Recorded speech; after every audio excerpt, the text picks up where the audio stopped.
Yeah, it's the Friday edition of Mr. Irrelevant, presented by Door County Distillery. I'm Alex Strouf with you from the Gruber Law Offices, One Call That's All Studios at the Avenue in downtown Milwaukee. Yesterday, I was at the Everlight Solar Studio in downtown Madison. That's where Riley Yauk is. Young Riley Yauk filling in for Tiny Hands today, who we'll talk about a little bit later. I'll just start with this. Tiny Hands Hunter Vaughn, who usually produces the show, has been very excited for this day, July 19th. For months. He submitted an off day for July 19th in March because that was when it was announced that College Football 25 would be available to everybody. So Hunter downloaded College Football 25 late last night. I think it was after midnight. And he's been grinding since, I don't know, Riley, what time did he text us this morning? Maybe 7 a.m.? Let me check real quick. Yeah, check the timestamp on that because we do have updates that we'll get to later about his day off playing College Football 25. But he's been doing it all day. Yeah, 8:23 a.m., and I guarantee you he was on at midnight last night when it released. Guaranteed. Goodness. I wonder how his wife feels, right? Like, he's got something he's excited about, and when you're in a relationship, you know, obviously, if your significant other is excited about something, you support that, right? So I'm sure she's not like, whoa, this is bad. I'm just curious how it goes this weekend, right? Because he's got the day off. I imagine his wife is probably at work today, so he's just hanging out in his boxers playing College Football 25. Great, I'm happy for him. But I'm curious what he's doing tomorrow. What does Sunday hold? Is he going to have 6 seasons done in College Football 25 by the time we talk on Monday from Green Bay for the opening day of training camp? That's what I'm intrigued to see. So shout out to Tiny Hands. Glad he's doing something that makes him happy. But boy, oh boy, I'm curious what Saturday and Sunday bring Riley, because I think he's going to get deep into the rabbit hole. Yeah, I would agree. I know I've been playing it since Monday. I got the early release, the $100 version. So I can only imagine. Hunter's been excited. He's been talking about this probably for the last month or so. There is no way he is not playing all weekend. I know. So wait, so hold on, time out. You've had this since Monday? Yep. So how far are you? Not that far. I actually haven't started a dynasty. I've been waiting. I'm going to do an online dynasty with some of my friends. So I've just been trying to experiment a little bit, kind of play all the modes. Did team builder yesterday. Put in a team, put in my fraternity. So we're dabbling. Oh. We're mixing it up. I like it. I still haven't gotten it. I haven't played it. I will at some point, but I like that you put all your boys onto a team. That's fun. I don't know if I have enough friends to do that, Riley. So I give you a round of applause to have 20. You know, because how many people are on a roster? 50? Yeah. I don't know if I have enough friends if I made them in a video game where it wouldn't be weird, right? Like I had a college roommate when I was in college, and we kind of revitalized the Wii, right? Everybody remembers the Wii. And I had a buddy who, it was a little creepy. We made him stop. He would make a me, which is like the personalized video game character on Wii, of any girl he went on a date with, of any girl any of the roommates went on the date with. Like we had hundreds of me's of people we had all met once, if not zero. Like it was creepy. So I don't think I could field a college football team of people I don't talk to, you know? Whereas I guess you just graduated from UW-Madison. Congratulations. Thank a couple you. months ago. You're welcome.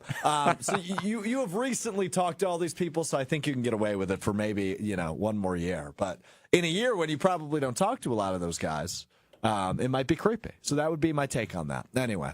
All right, let's jump into the big news. Or is it big news of the last 48 hours since we last spoke? And that, of course, is the updates on the Jordan Love contract. So Wednesday, we broke down the interaction that Love had with Stephanie Sutton of WISN TV here in Milwaukee at his football camp in Milwaukee on Tuesday. And it essentially was somebody from the football camp saying, no, 15 times after Stephanie Sutton just strictly asked if he would also like to have a deal done by training camp, which Brian Gutekunst said last month he would for sure like a deal done by the start of camp. Rightfully so. When you have a franchise quarterback, you pay that guy, you lock it up, you end the deal. This one's tricky to me because I think, and I've said this before, I think Jordan Love learned so much of what not to do from Aaron Rodgers. He learned so much of how not to handle tricky situations. He learned so much of how not to bring unnecessary drama into the locker room. I think if we get to Monday's practice at 10:30 a.m. at Ray Nitschke Field and a deal isn't reached, I think I view that as unnecessary drama. Now, I'm not in the negotiation room. I don't have a seat at the table where maybe the Packers are giving Jordan Love a ridiculous low ball offer, right? Maybe he is getting offered Daniel Jones money of $40 million a year. Then we have a problem because we clearly know, at least we think we know, after one season of Jordan Love as the starter, he is a much better quarterback than Daniel Jones, and he is going to develop into a much better quarterback than Daniel Jones. I would guess the offer that Jordan Love's camp is looking for is in the Trevor Lawrence, Joe Burrow wheelhouse of $55 million a year. I don't think that's an unfair ask given who signed it this offseason in Trevor Lawrence. Jared Goff signed a $53.5 million deal this offseason. So for Love's camp to be in the arena of $55 million a year or so, I don't think that's unfair. I think the Packers can offer him somewhere in the low 50s, and I would view that as an okay deal, and I imagine the guaranteed money is ultimately what will get pen to reach paper. I think still it will happen by Monday night, end of day Monday. Josh DiMaggio, who will join us in a minute, and I made a bet that by end of day Wednesday, this thing is in stone. I think it will be. We will see. Now, this is what got everybody all up in arms yesterday. So we've talked for about 6 months now about Pretty Ricky 213 on Twitter. Pretty Ricky, for those of you that have never heard me spiel about how great this guy is it is a pseudonym on Twitter. We don't know who the guy is. We don't know who he works for. We don't know where he gets his information. But all offseason, he's been dead on about reports. He had the Goff deal before everybody else. He had the Amon-Ra St. Brown deal before everybody else. He had the Trevor Lawrence deal before everybody else. And when I say everybody else, I mean Adam Schefter, Ian Rappaport, et cetera, right? Like respected reporters that work for real publications. This dude with a picture of a dog has been beating them all summer long when it comes to these contract extensions. So back on June 14th, Pretty Ricky 213 tweeted something along the lines of, hey, the Packers are going to rush to get a deal done before Dak or Tua put pen to paper after the Trevor Lawrence deal. Yesterday, Pretty Ricky replied to that tweet with 2 emojis. The handshake emoji, the cheese emoji. That's all he tweeted yesterday. And everybody just assumes that meant a deal was done. So I took it into my own hands. I reached out to Pretty Ricky. I tried to book him for an interview. Pretty Ricky 213 has declined to comment on the situation. However, what he is hearing would validate what I have been saying. I will just leave it at that. What he is hearing would validate what I have been saying. A deal is not done, is everybody's understanding. And you have seen reports from very well-respected journalists across all sorts of companies saying there is not a deal done. I don't know how far away they are, but there is not a deal done. Will it happen by Monday? That I don't know. My inclination, my gut tells me that there will probably not be a deal done by Monday. However, I think the Packers and Jordan Love both would love nothing more than to have a deal done by Monday. They would love nothing more. Because you eliminate the distractions. Jordan Love gets his payday. He's on the practice field full go. I think he practices Monday if he doesn't have a deal done. But I don't think he's doing any contact. And really, quarterbacks don't in training camp. But when you get to joint practices, things get chippy. And there's one coming up in a couple of weeks. This thing needs to get done this week. And I wouldn't be shocked if it happens over the weekend. I wouldn't be shocked if they announce it Monday. 3:30 is when the shareholders meeting in, right? Like I wouldn't be shocked by that. But my gut tells me if you want no distractions, if you want full attention from Jordan Love, you need this thing done by Monday. Joshie DiMaggio, the producer of Jen, Gabe, and Chewy, has been saying for weeks that there is more to this story. We had a really good 35-minute conversation on Wednesday's edition of Mr. Irrelevant presented by Door County Distillery, where we talked about that. Joshie once again joins us now. Joshie, after the Pretty Ricky tweet of handshake cheese emoji, do you feel as if you were wrong? Right now, I'm having a hard time believing my September 5th prediction of when a deal would be done is going to be accurate. Since Pretty Ricky sent out the 2 emojis, I, like yourself, am a Ricky respecter. Ricky respecter. Ricky has been very right. Ricky is obviously somehow involved with the agency world. Either agency world or league office would be my guess. Yes. The one, if it was league office, it would be for that. Good luck with your job and hope they don't find out your burner account. I hope they don't. To me, I immediately have to acquiesce. Oh. Give up ground that September is out of the picture. I think really even any day into August is out of the picture. I think we're looking at the end of June by the farthest. Because if we all knew there was going to be movement once Jordan Love reported to camp. That was inevitable. You get the guy there, it's getting closer, the deadline's spur action, as we've been told many, many, many times before. We have. There's a chance that Pretty Ricky is totally wrong, and he got some message that was inaccurate. Mm-hmm. There has been sources I'm aware of have basically denied Ricky's handshake emoji, cheesehead emoji, that they are at the same spot they were back in Wednesday when Adam Schefter told us that there was a deal wasn't likely to get done. They were working on it, but likely not to be done before camp. Mm-hmm. I have moved up my date, though, because if there's enough rumbling going on, they aren't as far away as I initially Do you worry about our lunch bet coming up? Deadline is Wednesday, end of day. The lunch bet is in serious jeopardy. Okay. The lunch bet. Now, on Jen, Gabe, and Chewy this morning, I mentioned to Gabe off air, and then he brought it up with Jason, that as much as Mark Murphy loves Mark Murphy and loves the big funny guy, loves stuff being about him, a part of me thinks he's going to force a deal. Hey, guess what? Jordan wants this much. Guess what? We're paying him. But a part of me also realizes that if we're here still now, there's reasons why. They're far enough apart still, even though it could be closer than we thought. And maybe, to me, if a deal gets done, it's Jordan giving up ground. I think he will. Yeah. But again, though, Joshy, and we talked about this a little bit on Wednesday, if he signs a deal for $51 million a year for 4 years, right, that's $204 million, and let's say 140 of that is guaranteed, I think you can live with that. Yeah, I think the guaranteed number is, I think that's going to be up towards 150. I do too. I was just throwing out a number. I think there's probably a no-go zone for Jordan in terms of guaranteed money. I think where you can give up ground is the AAV, because as we all know, that is more us talking about it than it matters to actual players. They like being the highest number. Yep.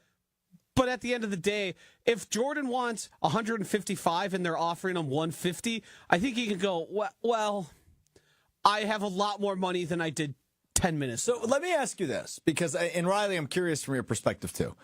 Where's the panic meter at for Jordan Love and the Packers to get a deal done? Are you panicking? Or like, I don't even know if that's the right word, but if I said panic meter, Josh, you 1 to 10, where are you? I would say I was at like a 7.5, 8 prior to Pretty Ricky. Now I'm at like a 2-3. Okay, so it's Pretty Ricky is really calming you down. Yes. That's what he's good for. I think, and it's not the best for Mr. Irrelevant, but I'm sort of on the fence. I think there's truth to both things. I think the Packers and Jordan Love made up a lot of ground, but they still have some major things to iron out. See, that's kind of where I stand. So I tend to agree with that, right? Because I don't think they were super close maybe last week even. But I also don't think discussions were super hot until this week. Yeah. Right? Jordan Love's in Green Bay now. His representation is in Green Bay, we assume. They're looking to knock this thing out ASAP. But there is still, if you're a GM or if you're Russ Ball, who's obviously in charge of the finances for the Packers, I don't know how ready you are to say, hey, man, you had a great half season. Let's make you the highest paid guy in average annual value right now. Right? Like, as much as we don't, as Packers fans, want to have reservations about whether or not Jordan Love is the guy, you still have to understand, he's not Aaron Rodgers. He's not Joe Burrow. He's not even Jared Goff yet. Jared Goff's played in a Super Bowl and 2 NFC championship games as a starting quarterback.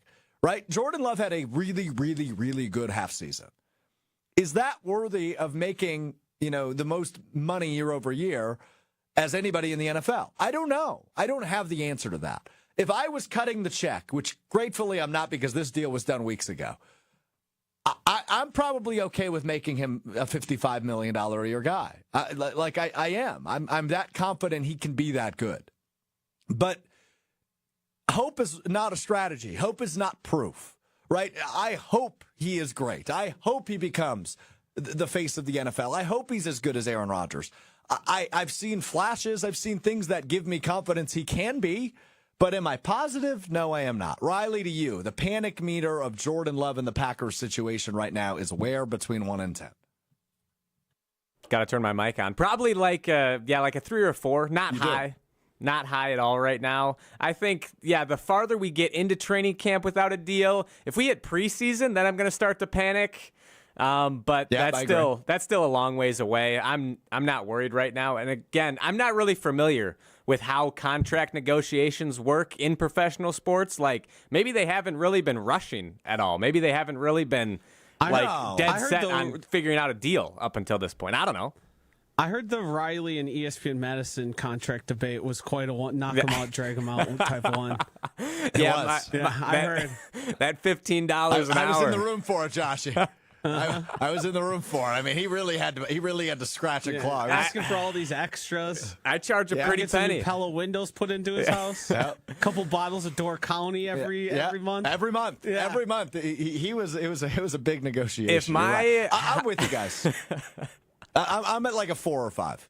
If we get to Wednesday, Josh, if I lose our bet, I'm up to like an 8. Oh wow! Seriously, I would be shocked. And I said this before. If I think both parties understand the distraction this causes, and I understand, if you're a teammate of Jordan Love, you're like, hey, go get yours. We're not worried about it, dude.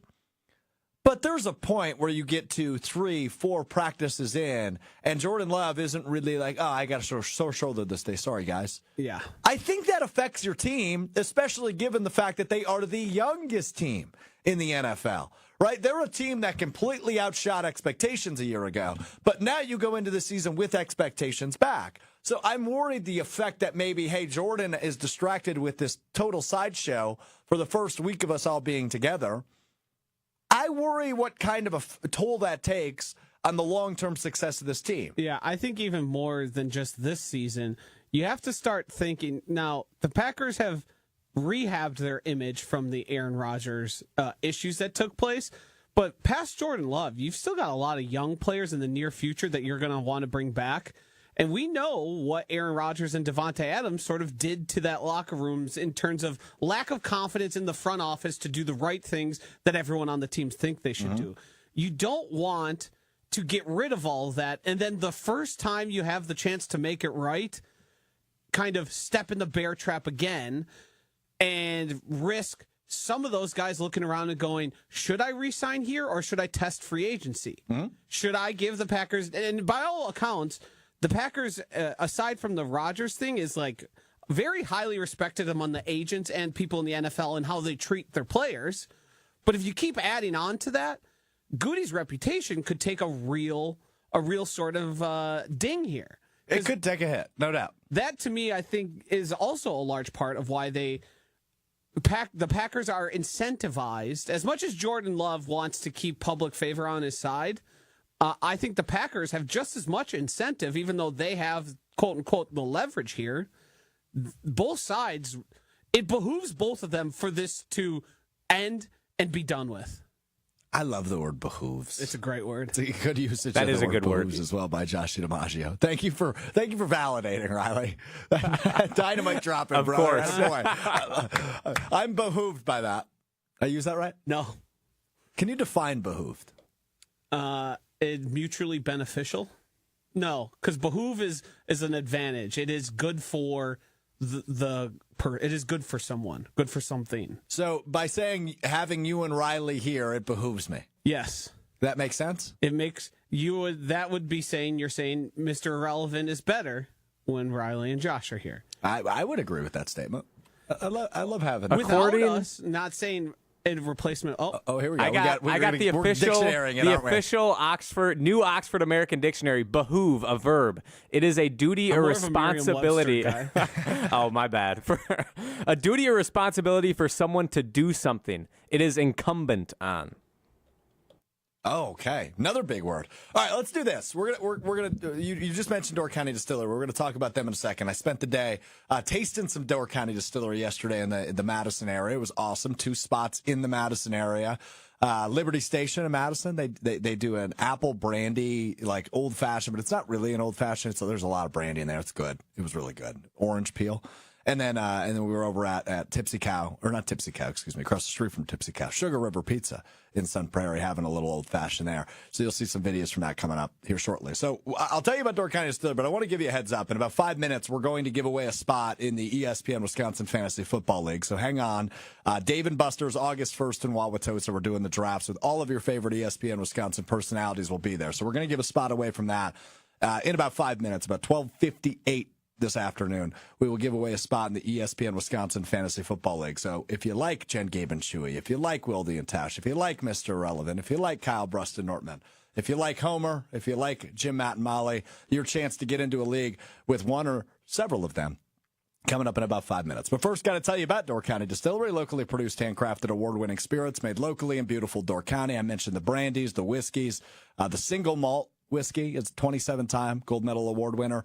Great cocktail recipes, great cocktails made locally, and they do it better than everybody else. Check out their website, DoorCountyDistillery.com, your way to see where you can find Door County Distillery near you. If you're heading up to Door County Distillery, you got to check them out. Carlsville, it's worth the stop, worth the tour, worth the tastings.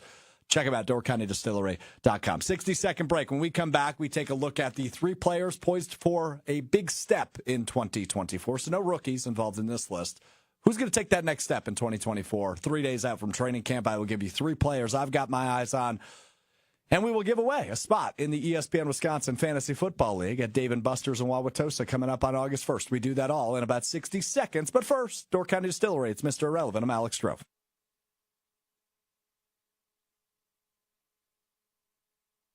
It seems like a summer drink here, Rob. A cherry Cosmo. Exactly. Just our twist on a regular Cosmo.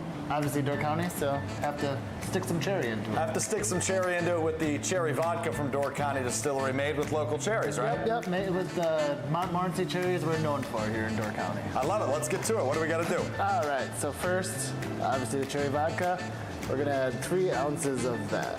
Next, we'll go to triple sec. 1 ounce of that. Need it for a Cosmo. This is actually just cranberry juice. 1 ounce of that. Half an ounce of the lime. The Boston Shake. Make sure it's, ready to go. That's such a cool little trick. Shake it up. Shake it till you feel like it's shaking well enough. Strainer. I like that color. That looks like summer. Cherry Cosmo from Door County Distillery. Cheers, Rob. Cheers. Tastes like summer to me. Visit DoorCountyDistillery.com to find the retailer nearest you, as well as a huge list of unique cocktail recipes. That's DoorCountyDistillery.com.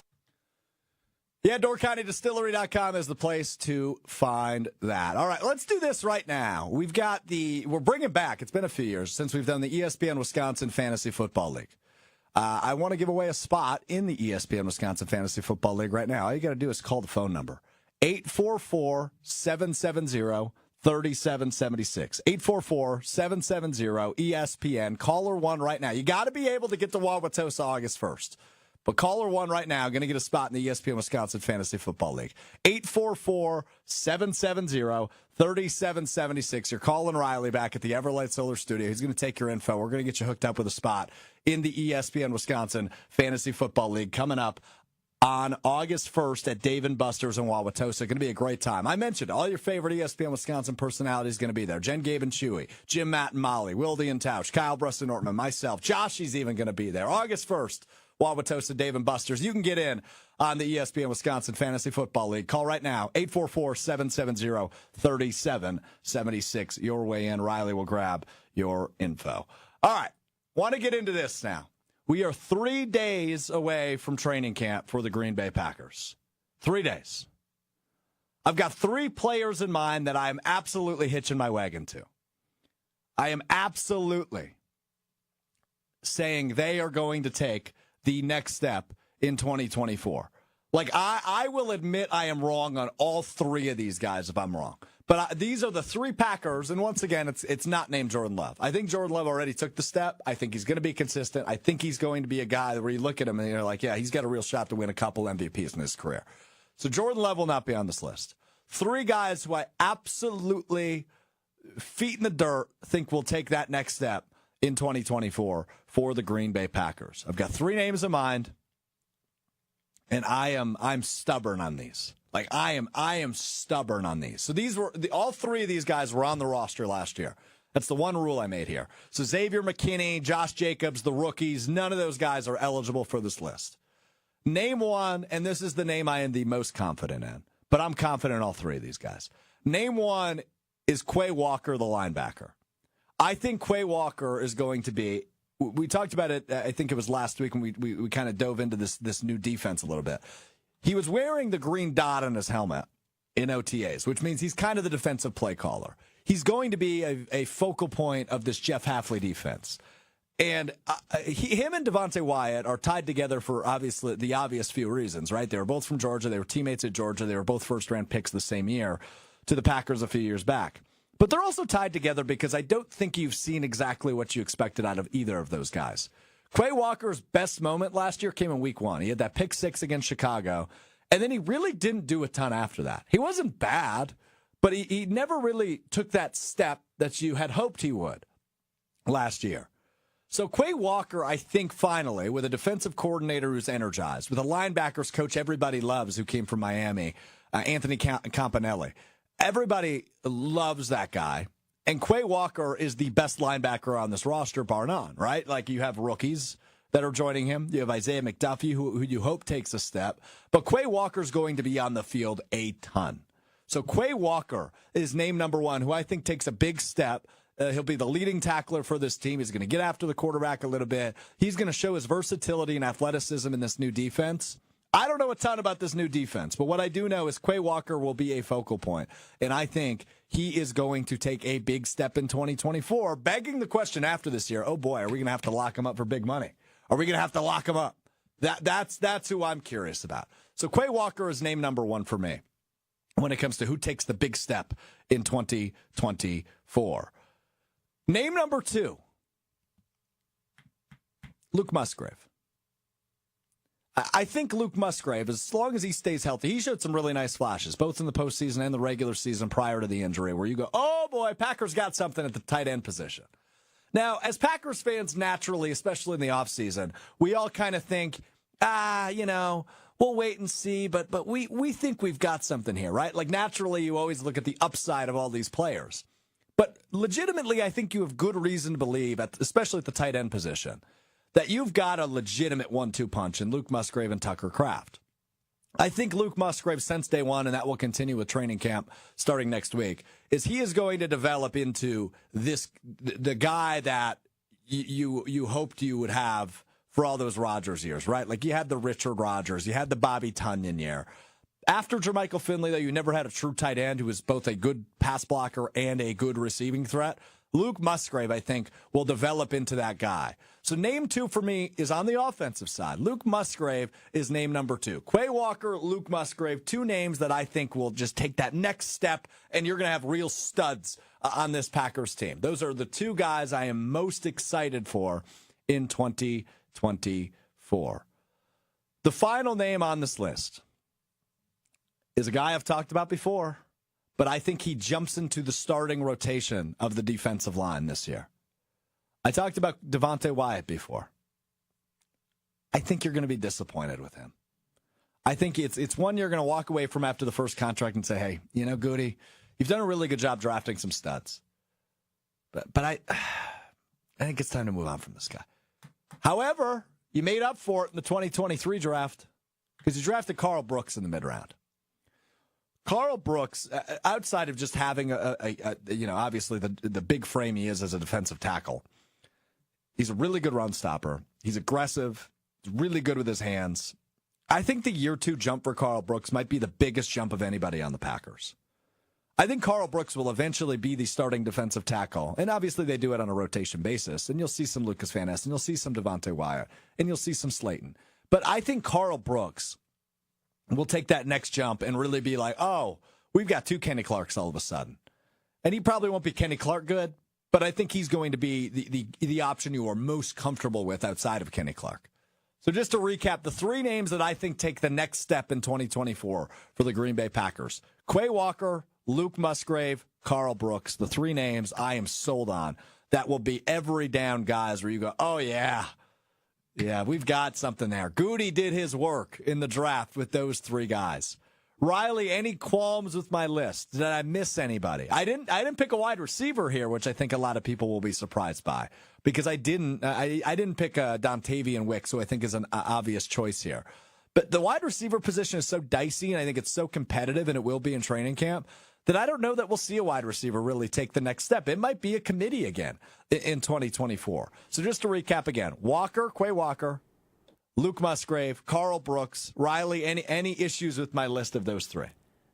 I think it's a solid list. However, I am surprised you didn't put a receiver on the list, because I feel like just the law of percentages, law of averages, whatever it's called, one of these receivers is going to take, as Brewers manager Pat Murphy would put it, a quantum leap forward. I think... First off, hold on real quick. I just love the Pat Murphy quote. Yes. Pat Murphy quotes always allowed on this program. Twizzler. I love Pat Murphy. He's phenomenal. Yeah, as he should. Used to be a Craig Counsell guy. Now I'm Pat Murphy. Anyways, yeah, I think, honestly, this is just me. I'm just a huge Bo Melton guy.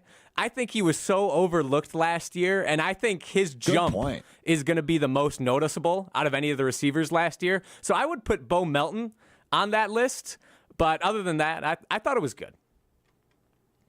Thank you. Now, that's an interesting name, because he is a guy who I know Jason Wilde has talked a lot about this offseason, right? Like, he's kind of the forgotten son of that wide receiver room, and he had that great New Year's Eve game against Minnesota that I dubbed the Bo Melton game. He had 100 yards that game.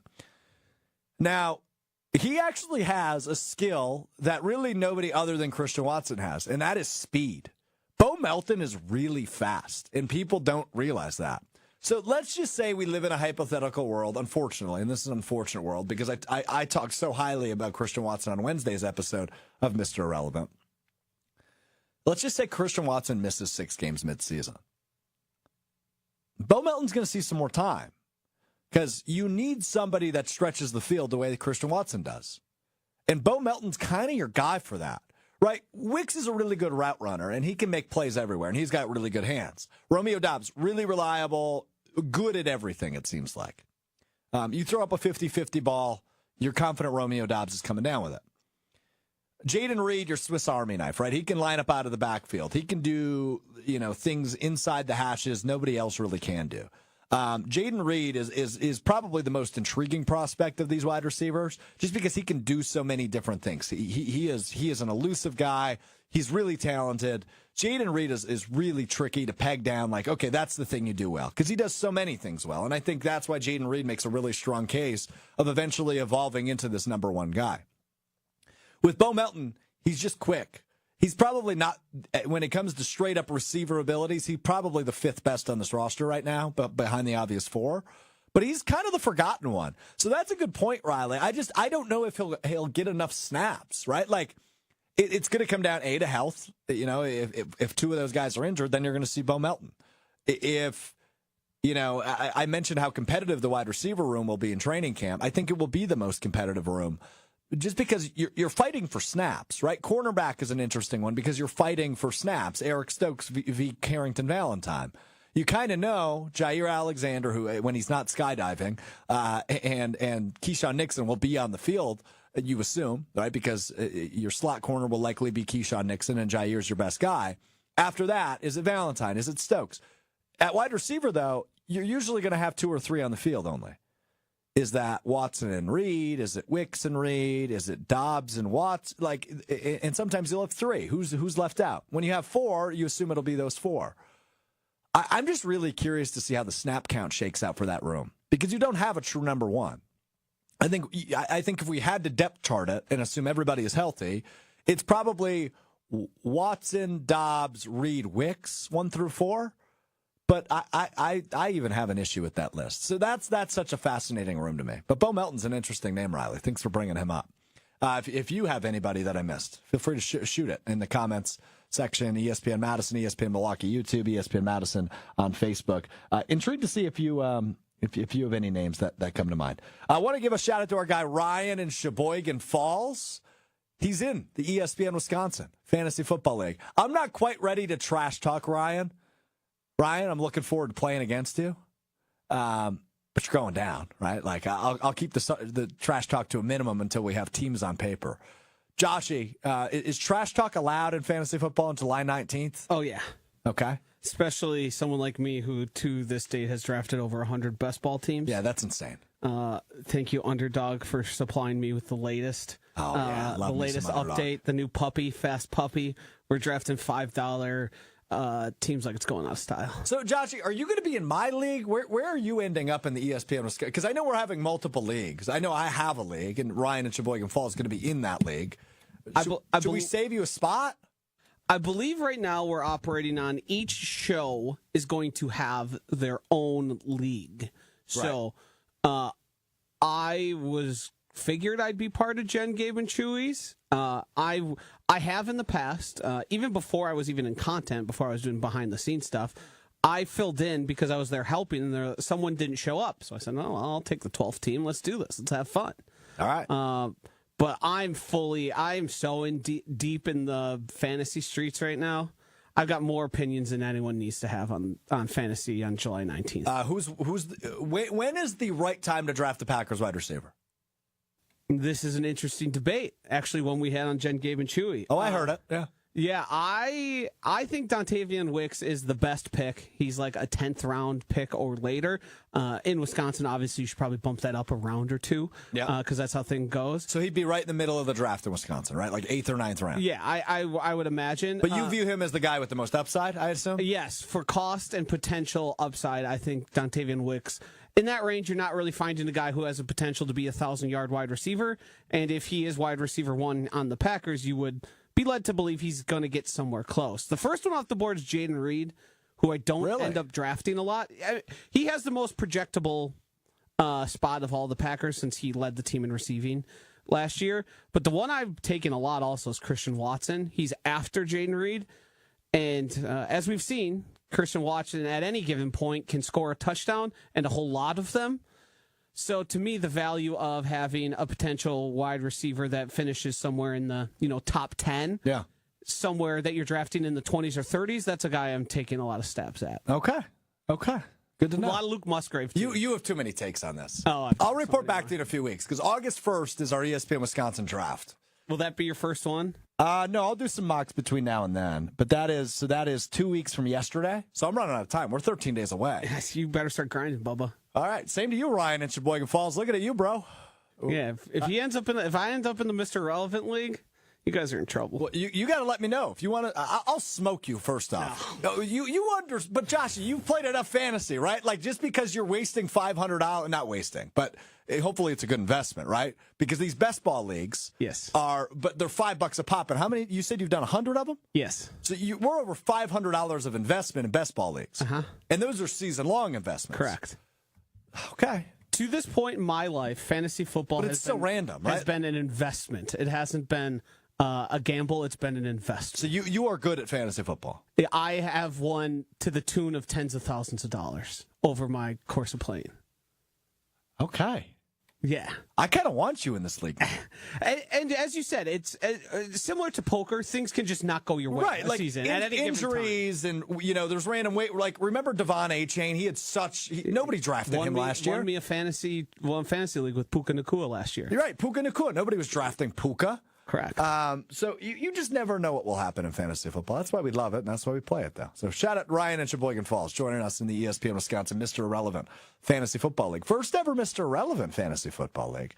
And first ESPN Wisconsin Fantasy Football Leagues I will be a part of because we haven't done it in a few years. So looking forward to getting out to Dave & Buster's in Tosa on August 1st. 13 days from today, we will be giving away several more spots, by the way. Monday in the league, we are live with you from 12 to 2 from Green Bay, day one of Packers training camp from 12 to 2, ESPN Milwaukee, ESPN Madison. I think we're going to give away 6 spots on Monday. So if you're looking to get in this league, Monday's going to be your chance. We're going to give away a ton of spots on Monday to celebrate the start of training camp and give you a couple weeks to figure out the plan so you can get there August 1st, just like Ryan in Sheboygan Falls will be getting there the night of August 1st. All right, I'm kind of dreading doing this, but I put it in the rundown. I told him I would do it only if he started as the offensive coordinator at Toledo, and he did it. Hunter Vaughn took the day off today. I started the show saying that. He's a 31-year-old man who took a day off 4 months in advance just to play a video game. I kind of respect it. It kind of bugs me, though, right? Like, no offense to Riley. I love having Riley here. Same with Joshy. Love having Joshy a part of the show. Hunter, though, like, he has been part of every episode outside of 3 of Mr. Irrelevant. So it's weird not having him here at the end of a week where there's a ton going on, right? The Jordan Love news and discussion. He came up with the idea of, as we do the countdown to training camp, coming up with these lists. And today is obviously our final one. 3 players I absolutely believe will take the next step for the Packers. Hunter's nowhere to be found. He's eating Cheez-Its on his couch in his boxers and pretending to be the Toledo offensive coordinator. Riley, he has been giving you updates throughout the day on how he is doing in this video game that nobody actually gives a damn about. So, Riley, I'm just going to give you the floor. Oh, there's a screenshot. Toledo beats Mississippi State 34-14. So what you're telling me is Hunter is playing this video game he took a day off for on easy mode. He took Toledo on the road to Miss State and beat him by 20 points. I can't wait to roast this man on Monday. How are you not at work right now? Riley, am I overreacting? I don't know. I can't say I've been in Hunter's situation. I was fortunate enough to get Monday and Tuesday off by default. I certainly wasn't going to take work off to play this game. However, in Hunter's defense, he's 8-0 right now. He just texted us. So and clearly, he said he's playing at All-American. So at least he's got us on in the background. At least he's thinking of us. Thanks, Hunter. Appreciate the thought. Unreal. Appreciate the thought. So I think it's funny. Has Toledo ever been 8-0? Oh, they were This is close. unrealistic. They were close. Remember the Kareem Hunt year? They were ranked 23rd in the country. True. They were good that Great year. point. Good pull by you, Riley. So Toledo. Joshy's got something. Oh boy. Oh boy. Groundhog's popping up. Groundhog. Go ahead, Groundhog. This isn't, as I'm sure Hunter's listening, expecting me to rain on his parade. It's whatever. He can do whatever he wants. He's an adult. He needs to get a bigger TV, though. He's playing, what is that? Pop that back up, Riley. Let's see what TV he's playing on. That's probably what, Joshy, like a 50-incher maybe? It's hard to tell. It seems to me I'm going 42 on that. 42? Need to improve on that. If you're going to take a day off, you have to have the setup. Yeah. The setup. The other thing I wanted to ask is in regards to, because you mentioned he's playing on All-American. Yes. I'm a proponent of not necessarily playing on the easiest, but I have the most fun in video games when I win and dominate. Oh, that's not. So I want to be setting records. If you're bringing Toledo to the college football playoff, it's got to be a challenge, Josh. You can't be playing on rookie mode. Is challenging enough. When I pick up the sticks, I do not need to be challenged. I want to have fun. I want to set records. I want, on my road to glory, I want to be scoring 50, 60 touchdowns a year. Run it up. Have fun. I want the Heisman winner every year. You're like Lincoln Riley, Midas touch with the Heisman winners. Correct. Yeah, indeed. All right. Let's wrap up the week. Let's wrap up the show. By the way, I don't even know if I've told everybody this on this show. I've told everybody that I work with this because I don't know if I've announced this on the show yet. Next week is going to be one hell of a week, both for this program and myself. I'm going to be all over the Midwest next week. So Monday, I've mentioned this several times. We're live on the radio, but with you here is where you always watch us, Facebook and YouTube. And, of course, the podcast feed, Apple Podcasts, Spotify, wherever you get your podcast. Just search Mr. Irrelevant. Monday, we're in Green Bay for training camp. So I'm getting up there bright and early Monday morning. I'm bringing my notebook. I'm going to take notes at training camp practice. I will start every segment. We're going to have 8 segments of radio on Monday. I will start every segment with one of the 8 observations I write down from training camp. Joshy's shaking his head. That's how you know I have a good idea. When Joshy shakes his head, that's how you know I'm onto something. I'm bringing my notebook. We'll be in Green Bay for Mr. Irrelevant live from 12 to 2 on Monday. Wednesday, we will be at Big Ten Media Days. So Tuesday morning, 2 a.m., I am leaving Milwaukee. I am driving to Indianapolis to get to Big Ten Media Days. This is obviously the first year that USC, Washington, UCLA, and Oregon are a part of the Big Ten. So Big Ten Media Days this year is 3 days long. I will be there day 1, day 2, Tuesday, Wednesday. Wednesday is a Mr. Irrelevant day. Wednesday, we are doing Mr. Irrelevant live from Lucas Oil Stadium in Indianapolis. Good guests scheduled to appear. I'll just tease you with that. You could probably put 1 and 2 together. But we will do Mr. Relevant live Wednesday, and then Friday we're gonna pre-record a podcast episode, and we'll upload some content from what we get from Big Ten Media Days. I took Friday off, but we will still have a fresh episode of Mr. Irrelevant for you next Friday, the 26th, just to kind of recap the adventures in Indianapolis. So that is next week, getting you ready for football season, baby. Training camp Monday, getting you ready for the college football season Wednesday, and then Friday we'll have some more Wisconsin and Big Ten content for you on Friday. Leading into college football season, and then we're back that following Monday, getting ready. I mean, it's all gas to the floor at that point, right? Training camp's underway. College football practices start that week, and we're just a couple of weeks away from real football. So summer's over, at least in terms of if you're ready for football season, right? I view the calendar as 5 seasons, right? It's winter, spring, summer, football season, fall, winter. Those are my 5 seasons. There you go. That's actually technically 6, but it's fine. All right, let's wrap it up as we always do. Riley, you learn something new every day. It is your debut in What We Learned. It is. Riley, what did you learn? That is a great question. We've been talking a lot about college football 25. For one, I've learned I'm bad at the game. I've kind of sucked since I've started playing. I won my first game against Minnesota by 3. Since then, I don't think I've won a play now game. And, the only games I've won have been in Road to Glory when I'm only controlling one player. So those don't really count. I suck. But anyways, the big thing I learned is that, did you know this, Strouf? I knew women weren't the biggest fans of video games, but I didn't know they absolutely hated video games for the most part. Maybe this is just mine. You're saying women. Hold on. That's a generalization. You're saying women plural. Yes. But this sounds like woman singular. Okay. WOMAN. It is. You're saying your girlfriend hates video games, yes, right? That's what you're saying. That is exactly what I'm saying. But she apparently talked about this with some of her friends who also hate video games. So I know it's more than a few women hate video games. This sounds like a nasty generalization. Is what this is, right? Like, you're like, hey, my girlfriend hates when I do nothing but play video games for 48 hours straight. True. But that means all women hate video games. Exactly. And I know Hunter. I appreciate Hunter the cojones that take took. But no, go ahead. His wife. Hunter Vaughn's wife. He told me yesterday. She has been very kind to him about this. So clearly, it's not all women. I'm mostly just saying that because my girlfriend hates when I bring up college football 25. It's kind of funny. I don't hate it, for the record, so I'm appreciative of your transparency here. But I called Joshie DiMaggio the groundhog for a reason. Yes. Because, and I've explained this before, but my view of Joshie here at the Gruber Law Office is One Call That's All studio at the Avenue in downtown Milwaukee. I'm looking at a glass wall. And in front of me in the glass wall, I see 3 computer monitors that pretty much just take up the wall. Joshie always sits in his chair very low. You can't really see Joshie. But when something piques his interest, you see he's wearing a camouflage hat today. You see his camo hat kind of pop up and run over to the microphone. So Joshie had a very big reaction to what you just said, Riley. Before I tell you what I learned, Joshie, the floor is yours. Riley, I think this might have something to do with somebody who may have gotten their birthday forgotten recently. And a helpful tip, Hunter usually has relationship advice that is usually quite sage, worth listening to. The one I've learned has not necessarily been a real behavior change of mine, but I don't mention fantasy football because my girlfriend hates it. So I just don't bring it up. Okay.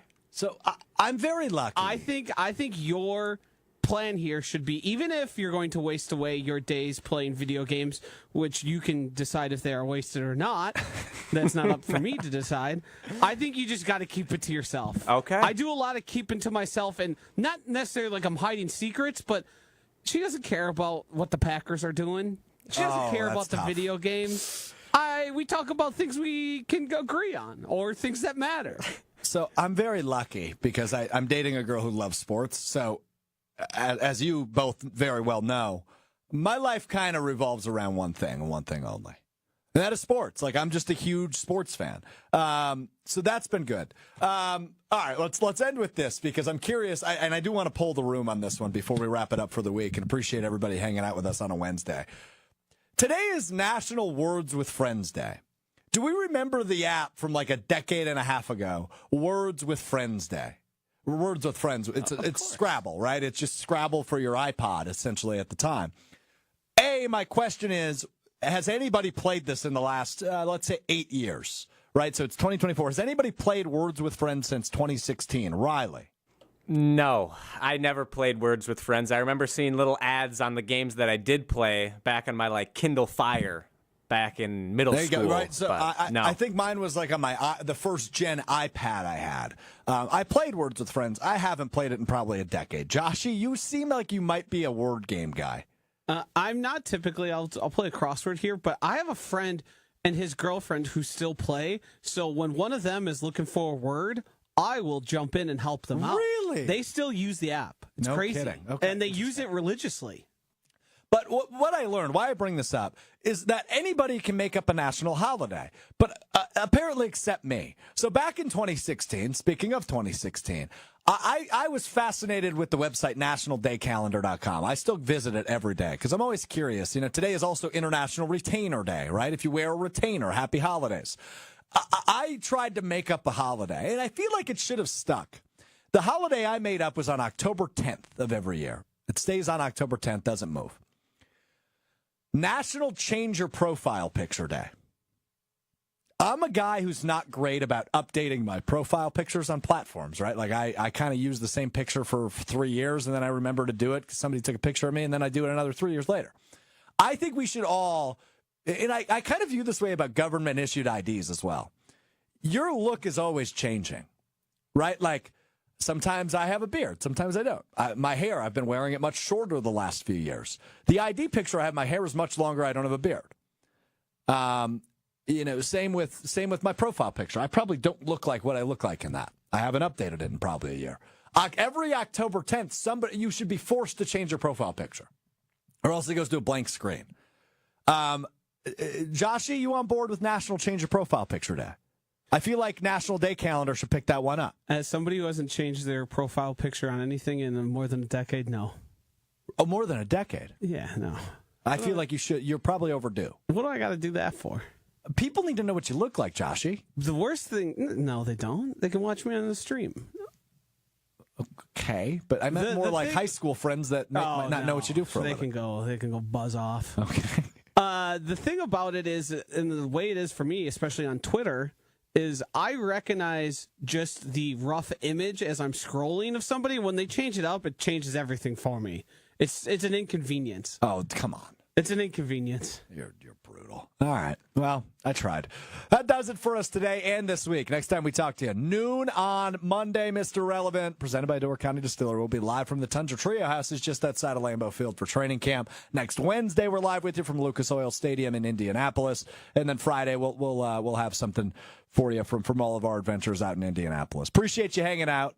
Shout out to Ryan in Sheboygan Falls, the first entry into the Mr. Relevant Fantasy Football League, the ESPN Wisconsin Fantasy Football League at Dave & Buster's coming up on August 1st. Look forward to that. Thanks, Joshy. Thanks, Riley. Appreciate you both. We will be back with you Monday beginning at noon. We'll talk to you then. Have a great weekend. It's Mr. Relevant, presented by Door County Distillery. I'm Alex Strouf. Peace.